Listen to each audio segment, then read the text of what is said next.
It's a new dawn, it's a new day, it's a new life. It's a new dawn, it's a new day, it's a new life. It's a new dawn, it's a new day, it's a new life. It's a new life for me.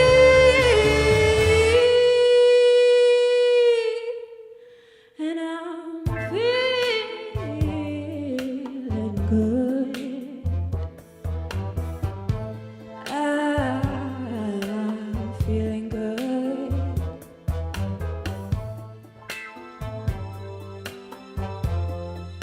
I feel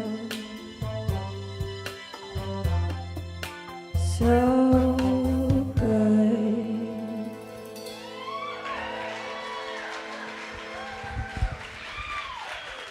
Thank you. So Father O'Malley answered the phone at the parish. And the voice on the other line, on the other side, said, "Hello, is this Father O'Malley?" He said, "It is. This is the IRS, and can you help us?" "I can." "Do you know Ted Houlihan?" "I do." "Is he a member of your congregation?" "He is." "Did he just contribute $10,000 to your parish?" "He will."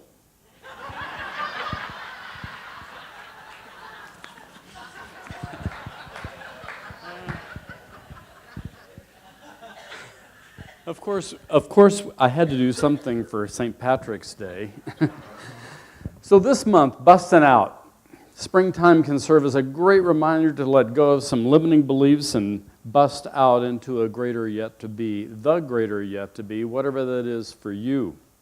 And today, know them by their fruits, which is pulled from a scripture from the Holy Bible, Matthew 16. The fruit doesn't fall far from the tree is a common American proverb. We can readily identify our thoughts and beliefs by looking at the facts in our lives. So be very clear, people. This is not a conversation. This is not a talk about other people. Neither is this a talk about you. This is a talk about thoughts and the power that we have with them, how they sometimes can lord over us rather than the other way around and be a tool for us to use for our benefit and our greater yet to be. Last week I shared from this thing called life by Dr. Ernest Holmes. Our trouble is not derived from life itself, but from the use we have made of it. Life exists in its fullness at the center of our being.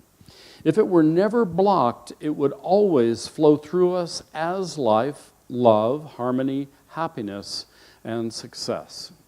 So that's that pure stuff, that true stuff. And I shared the teaching symbol that we use here in the Science of Mind philosophy with truth at the top, beliefs in the middle, and facts at the bottom. And how truth is that infinite good, and the beliefs filter that down. They chunk it down to a particular experience or particular fact in our life. It factualizes as our life. Emmett Fox. We think that we shall have desirable states of mind or body, happiness, freedom, health, if only we can change our outer condition in some way. This is trying to plant a flower and produce a bulb, because you're trying to put effect before cause. The law of the universe is thought first, then expression. This is another version of that same teaching symbol. Cause is the spirit itself. And there's a quote of Holmes that I really like about spirit. He said, wrote, and many different places you can find it in his material, the nature of spirit is to take on form in order to self-realize. The nature of spirit is to take on form in order to self-realize. So spirit moves through our beliefs to create an experience so that we can find out what we really believe.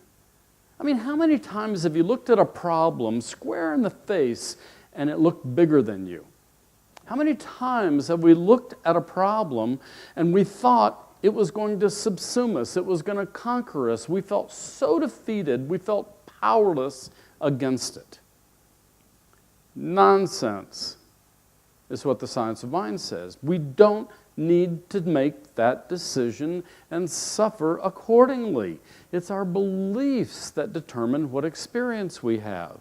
So that cause, which is spirit, which is always taking form in order to self-realize, flows through the filter of our beliefs and manifests as the effects in our life. Anybody here have a circumstance in their life?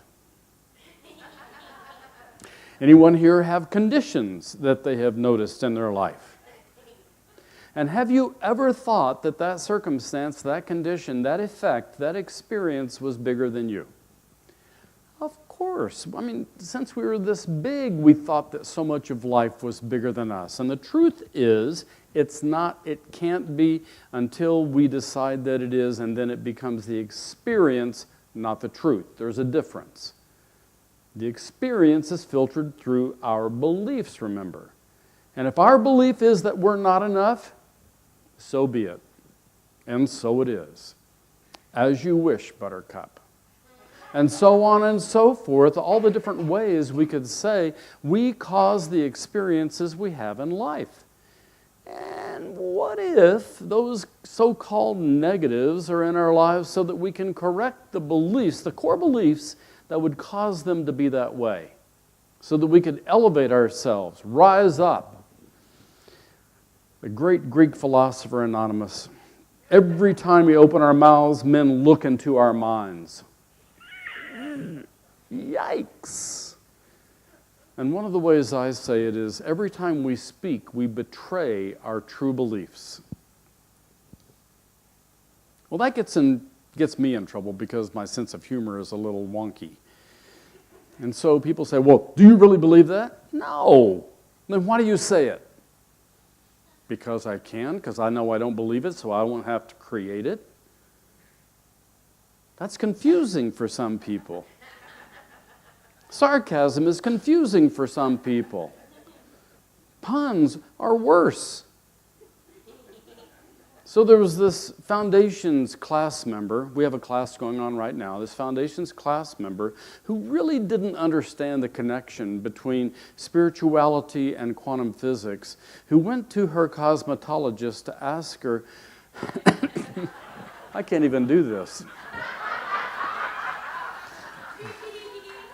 She went to her cosmetologist to ask her about the makeup of the universe.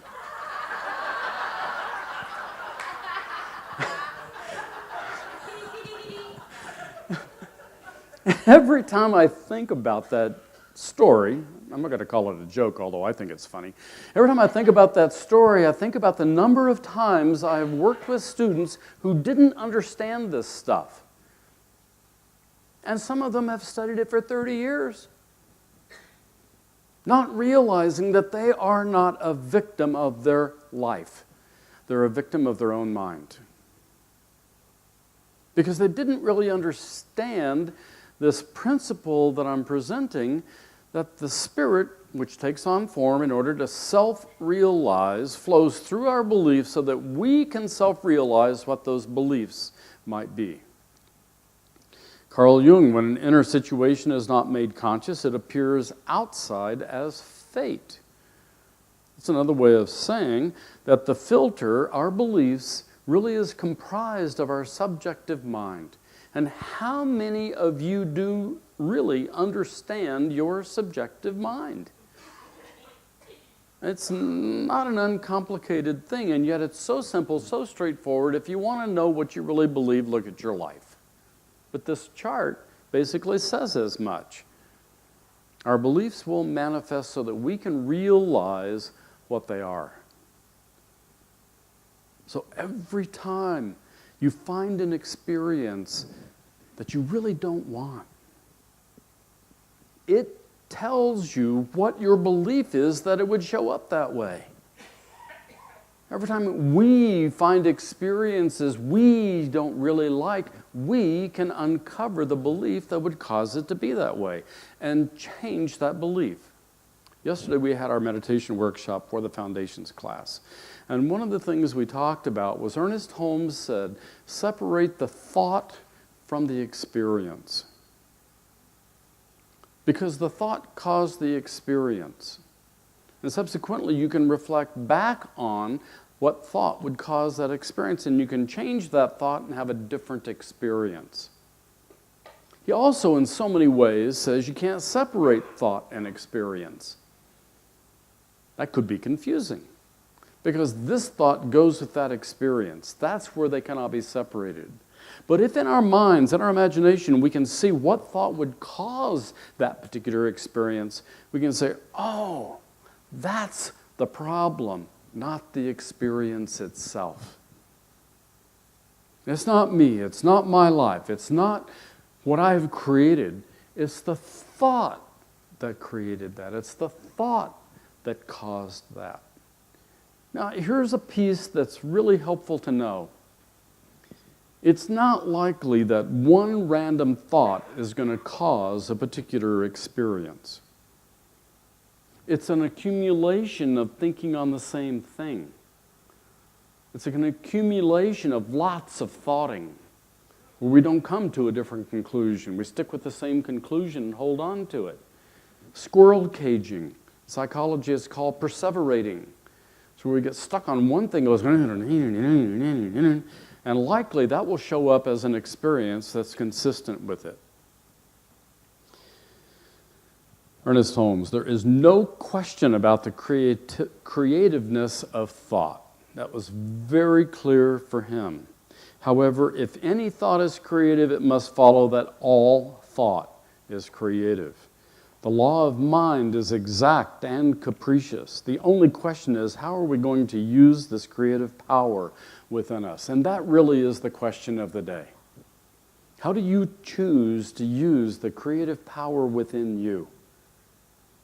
And then, subsequently, as each individual in this room uses that creative power as an experience creator in their particular life, we can come up with and realize how we are using that creative power, because it creates our accumulative experience. This church has had many experiences through its life since 1971. That's a long time. Some of you have had many different up and down experiences since 1971. And the life of this center is absolutely no different than the individual lives that make it up. Wow.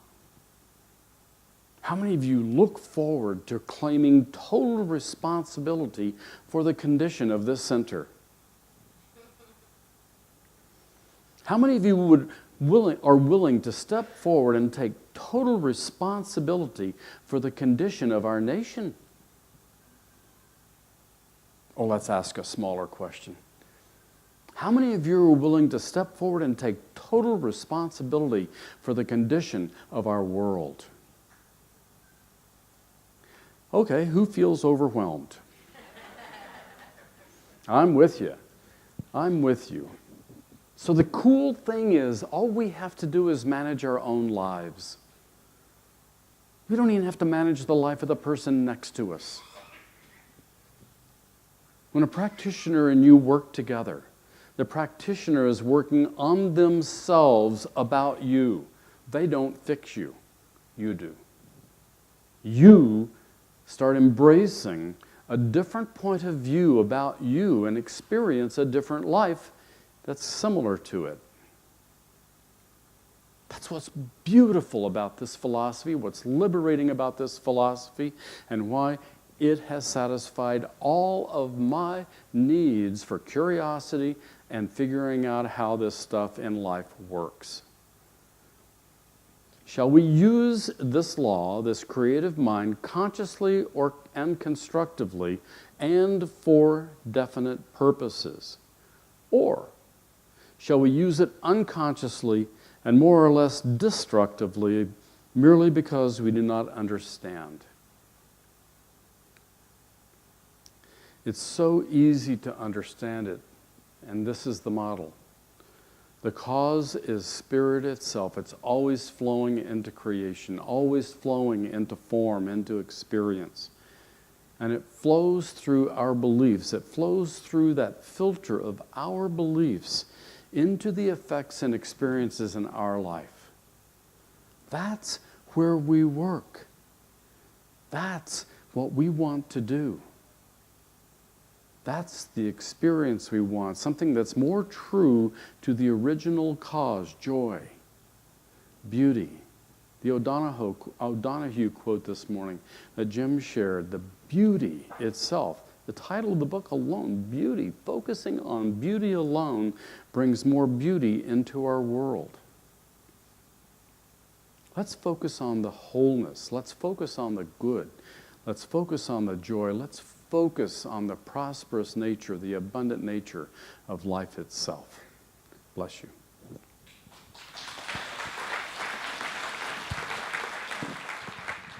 Let's pray together.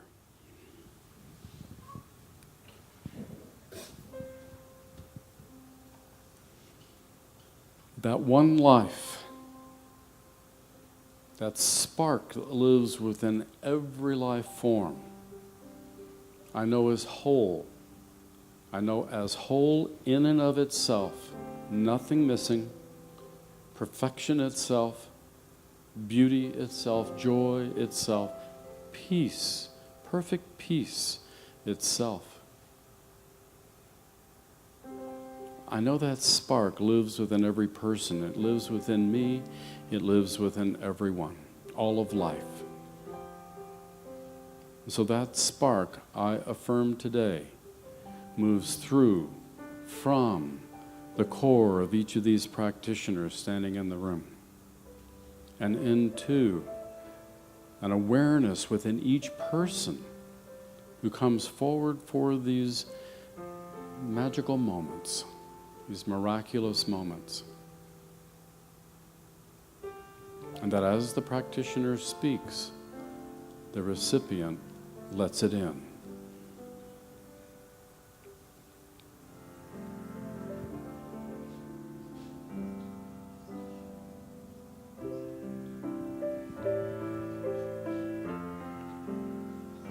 So claiming these experiences, these reminders of a wholeness that already exists within, claiming the understanding that the truth has already set everyone free, and claiming that infinite letting of good, the letting it in, the letting it out, that perfect ebb and flow of life itself. I feel such gratitude. It fills me. Bubbles build in my body. A smile forms on my face because I know it as already done, already so. So I step fully into the flow, knowing this as already done. Together we affirm it by saying, and so it is.